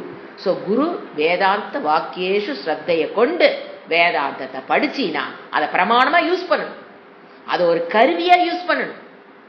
எப்படி நீ கண்ணை வந்து யூஸ் பண்ணி தானே என்ன இருக்குன்னு பாக்குற, நாக்கை யூஸ் பண்ணித்தானே உப்பு இருக்குன்னு கண்டுபிடிக்கிற. பிரமாணத்தை யூஸ் பண்ணணும். பிரமாணத்தை யூஸ் பண்ணுனா இதெல்லாம் புரியுதுங்க. கண்ணை திறந்து பார்க்குறேன், நாக்கில் வச்சு பார்க்குறேன். சாஸ்திர பிரமாணத்தை எப்படி யூஸ் பண்றது? விசாரம் இஸ் த யூசிங். எடுத்து வச்சு படிக்கிறதெல்லாம் இட்ஸ் நோ யூஸ். பிரமாணத்தை, சாஸ்திர பிரமாணத்தை யூஸ் பண்றது எப்படின்னா ஒன்லி குரு முக்கேன விசார. அதுதான் பிரமாணத்தை யூஸ் பண்ற. நீ அந்த யூஸ் பண்ணினா நீ இல்லைன்னு சொல்ற. கண்ணுக்கு தெரியாத விஷயத்த, காதுக்கு கேட்காத ஒரு விஷயத்த என்ன பண்ணிடுறது? அது ஞானத்தை கொடுக்கும். ஏன்னா அதுதான் அதோட கருவி. அந்த ஞானத்தை கொடுக்கக்கூடிய, பிரம்மத்தை பற்றிய ஞானத்தை கொடுக்கக்கூடிய கருவி சாஸ்திரம். அது சொல்லி அவர் முடிப்பார். அதனால இங்க நிறைய விளக்கங்கள் பார்த்தோம். ஒரு பொருள் கண்ணுக்கு தெரியலன்னு இல்லைன்னு சொல்லிடாத. என்ன சத்து ஆனா விலங்குல எனக்கு இருக்குதுன்னு சொல்றாங்க, ஆனா எனக்கு விலங்குல பாதி அப்படிங்கிறதுக்காக இல்லைன்னு சொல்லாத. ஒரு பொருள் அஸ்தினா கண்டிப்பா விளங்கணுங்கிற அவசியம் கிடையாது. நீ வேற பிரமாணத்தை மாத்திப்பாரு, உனக்கு புரிஞ்சு போயிடும். புரிஞ்சுதா? அதை தான் அவர் விளக்கமா பார்த்தார். அடுத்தது 14வது கந்தார திருஷ்டாந்தம். அங்க வந்து ஒரு ஒரு ஒரு திருட என்ன பண்ணுவான், ஒருத்தனை கொண்டாந்து ஒரு காட்டில் கொண்டாந்து விட்டுருவான், கண்ணை கட்டி கையை கட்டி. அப்போ அவரை ஊருக்கு போகிற வழி என்னென்ன சம்சார துக்கத்தில் கஷ்டப்பட்டுட்டு இருப்பான். அப்போ ஒரு குரு வருவார், ஒருத்த வருவான். வந்து அவ கண்ணை கட்டி, முதல்ல கட்டி இருக்கிற கண்ணை அவுக்கணும். கையை கட்டி இருக்கிறத அவுத்து விட்டுட்டா போயிடுவானா என்ன? போக முடியாது அவனால். அவருக்கு வழிகாட்டுவார். நீ இந்த வழியில போய் இப்படி கிழக்க போய் மேக்க போய் இப்படி போனீங்கன்னா ஊர் வந்துடும், நீ போய்க்கோ அப்படின்னு அவர் சொல்றதுங்கிறது குரு தான் ஞானத்தை கொடுக்கக்கூடிய, அத கருணை உடைய ஒருவன் பார்த்தாங்க. அவர் பாட்டுக்கு போயிருந்திருக்கலாம், இவன் கத்திட்டு கிடந்தா அவர் பாட்டுக்கு போயிருந்திருக்கலாம். ஆனா அவர் மனசுல என்ன இருக்குது? கருணை உடைய ஒருவர் வந்துதான் என்ன பண்ணுவாரு? கட்ட பிரிச்சுடுவார். யாம் பெற்ற இன்பம் பெருக, இந்த உலகம் பெருட்டுங்கிற அந்த கருணை இருக்கிறவங்க தான் சொல்லி கொடுக்கணும்னு நினைப்பாங்க. இல்லாதவங்களாம் இது காசு பணத்துக்காக செய்யக்கூடிய விஷயமே அல்ல. சொல்லி கொடுக்கறதுங்கிறது காசுக்காக அல்ல. கருணைங்கிறது அதுதான் அது முழுமையை, அது என்ன சொல், பூரணம்னு பேர். அந்த கருணை மட்டுமே அவங்களுக்கு வேலை செய்யும். சொல்லி கொடுத்துடணுங்கிறதுக்கு பேஸ் என்னவா இருக்கணும்? புகழ் வரும், காசு வரும், அது வரும், இது வரும், அதெல்லாம் பூரணத்துவம் இல்லை. கருணை அதான் அது. அவங்க வழிபோக்கான அவர் கஷ்டப்பட்டுட்டு அவர் பாட்டு போயிருக்கலாம். ஆனா கருணை உள்ளம் கொண்டவர் தான் என்ன பண்றாரு? பிரிச்சுட்டு அவனுக்கு ஞானத்தை கொடுக்குறாரு. ஆச்சாரிய சாஸ்திரம் இந்த இடத்துல என்ன ஆட் பண்ணிக்குவாரு? வெறும் சாஸ்திரம் மட்டும் பிரமாணம் இல்லப்பா, ஆச்சாரியர் ஏத்திக்கோ, ஆட் பண்ணிக்கோங்கிறது அது உதாரணம். ஆச்சாரிய பிளஸ் சாஸ்திரம் இஸ் ஈக்குவல் டு பிரமாணம், கருவி ஃபார் பிரம்மத்தை அறிவதற்கு. அடுத்து 15ல முமுக்ஷுஷு. இந்த இடத்துல யாரு பார்த்தா சாக போக கிடக்கிறவங்க, விதேக முக்தியை பத்தி சொல்லுவாரு. அதாவது பெட்ல கிடக்கிறவங்க, அஜ்ஞானியோட இறப்பும் ஞானியோட இறப்பும் ஒரே மாதிரிதான் இருக்கும். அது இறந்ததுக்கு பிறகுதான் ஞானி வந்து இங்க வந்து பிறக்கிறது இல்லை, அஜ்ஞானி வந்து பிறப்பானே தவிர ஞானி அஜ்ஞானி இறப்பில் என்ன நடக்கும்? முதல்ல வாக்கு எங்காகும்? பிராணனில் ஒடுங்கும், மூச்சு காத்து மட்டும் போயிட்டு இருக்கும். அப்புறம் அது நின்றுரும். அதுவும் எதில் அடங்கும்? கொஞ்ச நேரத்துக்கு சூடு இருக்கும், தேஜகா. ஸோ வாக்கு பிராணக தேஜகா. அப்புறம் போய் எங்க ஒடுங்குது? அது சத்து. விதேக முக்தி. ஞானி திரும்பி வருவதில்லை. அஜ்ஞானி என்ன பண்ணுவான்? திருப்பி ஏதோ ஒரு யோனியை தேடிக்கு போய் விழுந்து பிறப்பான். அப்படிங்கிற விளக்கத்தை பார்த்தோம். அடுத்தது 16வது நம்ம விளக்கம். இந்த வந்து தப்த பரசுகு கோடரி திருடனை கண்டுபிடிக்கிறதுக்கு என்ன பண்ணுவாங்க? பழுக்க காய்ச்சிய கோடரிய பொய் சொன்னானா, திருடிட்டு நான் திருடலைன்னு பொய் சொல்றவன் பிடிச்சானா சுற்றும். உண்மை சொன்னவன் நான் திருடலைங்கிற உண்மையாலுமே திருடல தொட்டானா சுடாது. அப்ப என்ன இதுல இருந்து என்ன பார்த்துக்கிட்டோம்? அந்த இது வந்து காய்ச்சின கம்பி வந்து ஒண்ணுதான், ஆனா அதனுடைய ஆட்டிடியூட் டுவோர்ட்ஸ் திருட உண்மை, பொய் உண்மைக்கு அது எப்படி தெரியுது? அதை போல இந்த உலகம் என்பது ஒன்று. ஞானியை பொறுத்த வரைக்கும் இந்த ஞானிக்கு இந்த உலகமானது சுடாது. அஞ்ஞானிக்கு இந்த உலகம் என்ன பண்ணும்? சுடும். அப்ப ஞானிக்கு ஏன் அந்த உண்மை தத்துவத்தை, பிரம்ம தத்துவத்தை, அங்க அவன் உண்மை பேசுறான், திருட உண்மை பேசுறானா சுடாது, உண்மை பேசலினா சுடுவார். அப்ப இங்க ஞானி என்ன போய் பேசுறாரா? உண்மையில உண்மை தத்துவத்தை, எது உண்மை தத்துவம்? இவ்வளவு நேரம் சொன்ன பாத்தியா, இத்தனை எக்ஸாம்பிள் சொல்லி கொடுத்த பாத்தியா? அந்த பிரம்ம தத்துவத்தை, உண்மையை அறிந்ததனால அவர் போய் கம்பியை தொட்டாலும் தொட்டுதான் ஆகணும். தொட்டாலும் உலகத்துல வாழ்ந்தாலும் ஆகணும், தொட்டாலும் அவருக்கு சுடாது. இந்த உண்மை தத்துவத்தை அறியாத அஞ்ஞானிக்கு தொட்டா என்ன பண்ணும்? சுடும். ஃபர்ஸ்ட் சுடும், அப்புறம் என்ன பண்ணிடு அவனை ஆளை முடிச்சு கட்டின்னு என்ன அர்த்தம்? சம்சார துக்கத்தில் அவன் மூழ்கி மறுபடியும் மீண்டும் மீண்டும் பிறக்கிறான். அப்படிங்கிறது தான் இவர் கொடுத்த கடைசி. சுடுவது, அதாவது கம்பி சுடுவது எது வரைக்கும்? உலகம் நமக்கு கஷ்டத்தை கொடுக்கிறது எது வரைக்கும்? உண்மை தத்துவத்தை அறிகிற வரைக்கும் அது சுடும். சுடுது சுடுது சுடுது, எல்லாமே புரியுதுங்க, ஆனா சுடுதுங்க. புரியலன்னு என்ன சொல்றீங்க? வாழ்க்கையில் என்ன வருது? நீங்க சொல்லிக் கொடுக்குறது எல்லாமே புரிஞ்சிருச்சுங்க, ஆனா சுடுதுங்க. அப்படின்னா என்ன அர்த்தம்? இன்னும் உண்மை தத்துவம் புரியலின்னு அர்த்தம். அதற்குண்டான நிதித்தியாசனம் போயிட்டு இருக்குன்னு அர்த்தம். உலகத்தை தொடர சுடல அப்படின்னு என்ன அர்த்தம்? உண்மை தத்துவம் புரிஞ்சு போச்சுன்னு அர்த்தம். இதுதான் measuring scale. Whether you get ஞானம், ஞான நிஷ்டைக்கு போயிட்டோமாங்கிறது. உலகம் எனக்கு அதுதான் அடிக்கடி நான் சொல்லுவேன், உலகத்திற்கு நமக்கு துக்கத்தை கொடுக்கக்கூடிய சக்தியை இறைவன் கொடுக்கவில்லை. நம்மளுடைய அறியாமை, ignorance is the queen, அதோட கான்சிக்வன்சஸ். அதுதான் உலகத்துக்கு பவரை கொடுத்து வச்சிருக்கிறோம். நாம தான் உலகமே என்னை கஷ்டப்படுத்துன்னு ஒரு சக்தியை அதுக்கு கொடுத்து வச்சிருக்கோம். அஞ்ஞானத்தின் காரணமாக உலகத்துக்கு நாம சக்தி, உலகம்னு எனக்கு வீட்டுக்காரு, பையன், மனைவி, பிசினஸ் எல்லாமே உலகம். உலகம்னா அப்படியே இமயமலை, விந்திய மலை அப்படி நினைச்சு கூடாது. உலகம்னா இதுதான் உலகம். அவங்க எல்லாம் பண்றது எனக்கு துக்கத்தை கொடுக்குதுன்னா அதுக்கு காரணம் அவங்க இல்லை, இல்லவே இல்லை. என்னுடைய அறியாமை அதுகளுக்குலாம் என்ன கொடுத்து வச்சுட்டேன்? கஷ்டப்படுத்து ராசா, கஷ்டப்படுத்து, ஏன்னா அப்பதானே என் பாவத்தையெல்லாம் கழிக்க முடியும் அப்படின்னு கொடுத்து வச்சிருக்கேன். சோ சாஸ்திர குரு முக்கியத்தான் என்ன பண்ண முடியும்? தகிக்கிற, கொழுந்து விட்டு எரிகிற, சிவப்பா கொழுந்து விட்டு எரிகிற கம்பியை போய் பிடிச்சாலும் சுடாது, சுடவே சுடாது. என்ன வேணும்? ஸ்ரத்தா. இந்த இடத்துல ஸ்ரத்தை இருக்கும். அப்படி சுடுது, நான் படிச்சுட்டு இருக்கேங்க ஆனா சுடுதுங்க, அவங்க சொன்னது ஹர்ட் ஆகுதுங்க, இந்த சொல்ல வந்தா ஹர்ட் ஆகுதுங்க, இது வந்தா ஹர்ட் ஆகுதுன்னா யூ ஆர் ஆன் த பாத்.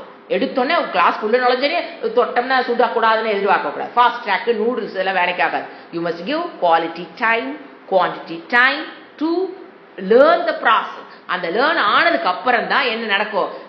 சுடுதா இல்லையான்னு நீங்க தாங்க சொல்லணும். வெளியில இருக்கவங்களுக்கு தெரியாது. பிடிச்சிட்டு இருக்கிறத பார்த்தா அவங்க கஷ்டப்படுற மாதிரி தெரியும். இரும்பு தகிக்க தகிக்க தகிக்க ஒரு பிரச்சனையில் அவங்க பிடிச்சிருக்க மாதிரி உங்களுக்கு தெரியும். ஆனா சுடுதா இல்லையான்னு யாருக்கு தான் தெரியும்? குருவுக்கு தெரியாது, சாஸ்திரத்துக்கு தெரியாது. பிடிச்சிருக்கிறது எல்லாத்துக்கும் தெரியும். குடும்ப வாழ்க்கையில் வாழ்றது, கஷ்டங்கள் வர்றது, அவங்க கஷ்டத்தில் இருக்காங்கிறது வெளி உலகத்துக்கு தெரியும். ஆனா சுடுதா இல்லையான்னு எனக்கு மட்டும்தான் தெரியும். அது இட்ஸ் என்ன சொல்றது, அது திருடன் சுட்டுதா இல்லையான்னு ஏங்க, அது தீயா இருக்கும்போது கை புண்ணாயிருது, சுற்றுச்சு இல்லைன்னு கண்டுபிடிச்சுக்கிறாங்க. இது அப்படி அல்ல. ஏன்னா உலகம்ங்கிறது தகிக்கிற ஒரு கொழுந்து விட்டு எரிகிற ஒரு இரும்பு தாங்க. உண்மையில உலகம் அப்படித்தான். ஆனா அதை பிடிக்கும் போது சுடுலின்னு தெரியும். சுடுறதா இல்லையா, நான் சொல்ல பாயிண்ட், அது சுடுதா இல்லையான்னு குருவுக்கோ சாஸ்திரத்துக்கோ தெரியாது. சுடுலிங்கிறது நமக்கு மட்டும்தான் தெரியும். அப்ப சுடுலினா we have completed the course அர்த்தம். சுடுதுன்னா இன்னும் we have to travel. இதனுடைய ஒரு கடைசி ஒரு பாயிண்ட்டுக்கு மீனிங் டைம் ஆயிடுச்சு, மீனிங் கொடுக்காம இருக்கணும். அடுத்த கிளாஸ்ல இந்த தப்த பரஷுக்கு ஒரு பேராவுக்கு மீனிங் கொடுக்காம இருப்பேன். நான் அதை அடுத்த கிளாஸ்ல கொடுத்துட்டு நம்ம அடுத்த அத்தியாயம் நெக்ஸ்ட் கிளாஸ்ல போயிடலாம். ஓம் சாந்தி சாந்தி சாந்தி. ஹரி ஓம் ஸ்ரீ குருப்யோ நமஹ. ஹரி ஓம்.